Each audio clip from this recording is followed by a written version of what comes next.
Hi guys, it's your boy, and today I'm using my camera because I have to do this as quickly as I can, and my room is currently full of books and I can't get to my PC because I can't be arsed as well. But something today really pissed me off. Pissed me off so much that I have to make the video, because if I don't make this video, fake news is going to be spread by a lot of people who really should know better and who are, at least I think they still are, still respected amongst many people on the internet. This is what happened. Now, in Manchester, I didn't even know this was happening. There was a march by the British branch of the Gilets Jaunes. Who are the Gilets Jaunes? The yellow vests. You know, the same ones in France. Well, Britain now has one. And this was a march that was done for reasons we will find out very soon. Sorry, I can't spoil it so soon. So anyway, they did this march, and lo and behold, Mike Stuchbery had to go onto Twitter to tweet about this. And he says, "The fuckwits that like to call you a snowflake are blockading a Greggs in Manchester for selling vegan sausage rolls." Now, I've been to this Greggs, believe it or not, guys. I don't live too far away. I know this Greggs pretty well. It's been there for many a year. But regardless, do you think that's the reason why? Sadly, two people who are well respected decided to listen and believe, because I guess somebody saying something that appeals to their bias is better than bothering to fact check the truth of a obscure march that's happening in one of Britain's biggest cities. But hey, whatever. Godless Engineer says, "Seriously, why the fuck do people care about someone selling vegan sausage? Why is this a thing that needs to be blockaded? I'm not vegan. I'm just fucking shocked at these goddamn snowflake people." Oh wow, brilliant. Wow, amazing. If only you'd done some cursory research, you'd find things aren't what they seem to be. To quote Obi-Wan Kenobi, "Your eyes can deceive you, don't trust them." So Fain, my pal, my nigger, my brother, he just has to say this. Lol, are you kidding me today? Yes, so Fain, they are kidding you, because this is the actual reason why they're actually there in the Greggs. And to do this, we must quote the tab. And the article is entitled, "40 pro-Brexit protesters contained outside Greggs in Manchester after short march from St. Peter's Square." Well, I wonder, is there a pattern that's beginning to form here, guys? Don't worry, there's more. 40 pro-Brexit protesters in yellow high-vis jackets have been contained outside Greggs on Mosley Street in Manchester after a short march from St. Peter's Square while playing Rule Britannia through a small sound system. The protest march was live-streamed on Facebook by John A. Lawrence and has attracted 93,000 views and counting, including comments from France, where the Yellow Vest movement originated. Translated, Aurélien Gris said, "Courage to you, the world will wake up soon." Another added, "Bravo les gilets jaunes," which translates to, "Well done, yellow jackets." Greater Manchester Police said they estimate around 40 people are currently taking part in the protest, which was then escorted to Piccadilly Gardens. John A. Lawrence streamed the protest live on his Facebook profile, where he gives his occupation as squadron leader at Right Wing. In the video, he says he is a member of Britain First, and gives a speech in St. Peter's Square before the march begins. In his speech, he compares the movement to the suffragettes and says women's rights are being took over again by foreign cultures or religions. He also claimed Manchester has seen the highest increase in the rate of violent crime in the UK, saying, "Forget London." Now, I'm not so sure about the statistics there. I don't have the time to look them up, so I'm not going to take his word for it, and I won't take anybody else's word to the contrary until I've decided to look upon these myself in my own free time, which I don't have a lot of, sadly. As for women's rights being taken over by foreign cultures, well, I mean, have you seen what's going on in certain cultures and communities in our country that haven't integrated properly, and what they advocate for? Well, you know, he is hinting at something there. But again, I failed to see anything to do with vegans. All I seem to hear about is something to do with Brexit, something to do with culture and religion and immigration. I don't see much to do with vegans. The march then moved on towards Mosley Street, where they were contained outside Greggs by Greater Manchester Police. One protester was seen in a homemade jacket displaying the message "No Deal Brexit" alongside the raised middle finger. Many of the protesters wore jackets with slogans such as "We want our country back" and "No surrender." Another protester was seen walking a small dog with a matching yellow high-vis jacket with a piece of A4 paper stuck to the back of her jacket read "Brexit, Betrayal and Traitors." EDL clothing was also spotted on the protesters. At one point, the group could be heard shouting "Justice for Aidan James," referring to him as a patriot from Liverpool. Aidan James was charged with terror offences in February after reportedly fighting alongside the YPG Kurdish militia. So they were moved to Greggs to be contained and for a break. They were not there to protest the Greggs.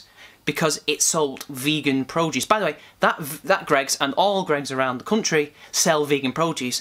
These people are well aware of this fact. In fact, I bet many of the people in that protest have been to that self-same Greggs as I have, and have probably even eaten some of that stuff if there's nothing they want, but they're still interested in eating. Like, come on. They're not interested in vegans. The rhetoric is clear. Immigration, culture, Brexit. Nothing to do at all with vegans. Mike Stuchbery is lying to you guys. Now, I don't know where he got that from. It could have been from Antifa Manchester, it could have been from Labour Manchester, it could have been from anybody. It was definitely not about this. Fake news, guys. And the thing is, Fain and Godless Engineer should know better. They should know to think, well, is that really the case? Let's have a look. What's going on? Why is there yellow jackets in Manchester of all places? Why not ask me, Fain? I'm from Manchester. I can easily go and look up what's going on. You could have asked me, but you didn't. Instead, you allowed your biases to cloud your judgment because you like to dab on the right now. Fain, more like so wrong. The march has now been moved to Piccadilly Gardens after a short hiatus outside Greggs, where a few protesters stopped to have a cigarette. Greater Manchester Police issued this statement. Police are aware of a protest in Manchester today, Saturday 5th of January 2019. Officers are on duty to support any requirement to facilitate peaceful protest whilst also minimising disruption to the communities of Manchester. Mr Lawrence has been approached for comment. So there we go, guys. Nothing to do with vegans, nothing to do with Greggs. The only reason Greggs was there was because the Manchester Police, in their infinite wisdom, decided to kettle them there. Now, what is kettling? Why do I mention kettling? Well, kettling is a tactic that police forces, at least in the UK, I don't know if they do anywhere else, I wouldn't be shocked if they do. Basically, it's a form of containment, so they basically get you into one small area and then they surround you with a line, or maybe 2 lines, 3, I don't know, of police officers to prevent you from going anywhere until they decide that you are free to go wherever. It's an anti-riot tactic, essentially. And I don't know why they did this. I assume maybe this was part of the plan. I assume that this protest was legal. It is legal, otherwise they wouldn't have had the police protection. It would have been broken up because it would have been illegal. I assume they had permission. There must have been some kind of agreement beforehand that yes, we will have a periodic break. Maybe we don't know where, we don't know when, or maybe there was something that happened that needed to be changed. So they thought, well, let us go to this Greggs and we'll convene there, because Greggs nowadays are almost like cafes. So maybe the people leading the protest could go there, have a break, discuss what to do next, hence it moved to Piccadilly Gardens. Yeah, nothing to do with protesting veganism. You ought to be ashamed of yourselves, Godless Engineer and Fain, and anybody else who I missed out who is basically spreading this lie. You ought to be ashamed of yourselves. Just, why? Why? I mean, Godless Engineer I'm willing to forgive because he's usually pretty on point with things, and this is probably just one mistake from him. But Fain, he's had a long history of bad takes at the moment, for months now. Mate, get your head out of your ass and wake up, okay? Wake up. That's all I'm going to say. That's all I need to say, guys. Currently, my washing is going haywire right now, which is why you've probably heard some sounds. So apologies. Again, this is a makeshift video, alright?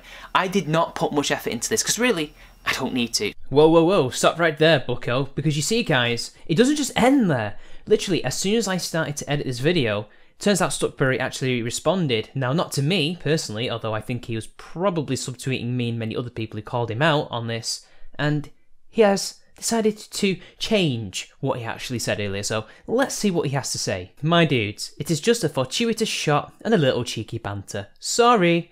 These dickheads were really protesting for a hard Brexit, less brown people, and weird sovereign citizen bullshit. There was no sovereign citizen bullshit. Yes, they were protesting for hard Brexit, and no, they were not talking about less brown people. Yeah, I know you assume that to be a Muslim, because that's what they were actually referring to with these religions and cultures, are brown. They don't have to be brown. Muslims, Christians, Buddhists, whatever, can be any colour, any colour. So it's nice to see that you're calling them racist when race was never mentioned in the article that I read, and the tab isn't necessarily known for its impartial journalism. In fact, one of the people that they're protesting for, you know, the Scouser guy who went to fight in the Middle East, who fought with the Kurds. He fought for the Kurds. Who are the Kurds? The Kurds are a Middle Eastern people. And what are Middle Eastern people? They're brown people. So how can they be racist and want less brown people in when they're defending a British person who went to fight for the YPG, who were basically freedom fighters against ISIS? It's pretty clear for this group of people, race isn't important, it's culture. and religion that is important. It doesn't matter about the colour of your skin, at least for these people. I know they don't represent all of Britain First, EDL and the Yellow Jackets and whoever else happens to be in this group of 40 people, but still, that was not on the agenda. And the fact that they compare themselves to the suffragettes is very interesting. Why would they compare themselves to the suffragettes if they were these far-right bigots? I mean, to be fair, the suffragettes were far-right bigots by our standards, but hey, whatever, guys, that's an uncomfortable truth for leftists like Mike Stuchbery, And by the way, he's an historian, or at least he has a similar degree to me, so he ought to know about that shit, but he won't tell you that. So anyway, that's this update done, guys. Back to the outro. So until next time, it's been your boy, and I'll see you later.